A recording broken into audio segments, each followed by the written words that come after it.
क्या आपने भी जमीन खरीदी, पैसे दिए, रजिस्ट्री कराई और सोच लिया कि जमीन आपकी हो गई है? रुकिए, यही आप सबसे बड़ी गलती कर रहे हैं, क्योंकि जमीन का असली सच रजिस्ट्री में नहीं, उसके खसरा और खतौनी में छिपा होता है। अगर ये दोनों समझ में नहीं आए, तो रजिस्ट्री होने के बाद भी जमीन आपके हाथ से निकल जाएगी। मार्केट में 90% जमीन के विवाद सिर्फ एक ही वजह से होते हैं। लोग सिर्फ रजिस्ट्री देखकर जमीन खरीद लेते हैं। वो ये चेक नहीं करते कि कब्जा किसका है। जमीन जॉइंट प्रॉपर्टी तो नहीं है। मान लीजिए खतौनी में 3 भाइयों का नाम दर्ज है और आपने सिर्फ एक भाई से डील करके रजिस्ट्री करा ली। बाद में शुरू होता है असली खेल।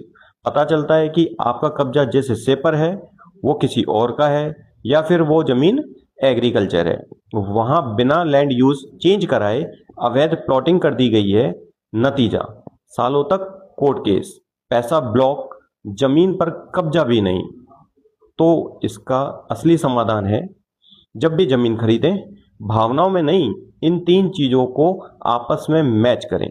याद रखिए, खसरा, यह जमीन का ग्राउंड रियलिटी मैप है। यह बताता है कि जमीन का नंबर क्या है, उसका एरिया कितना है, उसका वर्तमान उपयोग क्या है और मौके पर कब्जा किसका है। खतौनी, यह मालिकाना हक का दस्तावेज है। इसमें लिखा होता है कि जमीन का असली मालिक कौन है, उसमें कितने हिस्सेदार हैं और जमीन पर कोई लोन या बैंक केस तो नहीं है। रजिस्ट्री, यह सिर्फ एक लीगल ट्रांसफर डीड है जो बताती है कि ओनरशिप ट्रांसफर हुई है। रजिस्ट्री के बाद नामांतरण करना सबसे जरूरी है, ताकि खतौनी में आपका नाम चढ़ सके।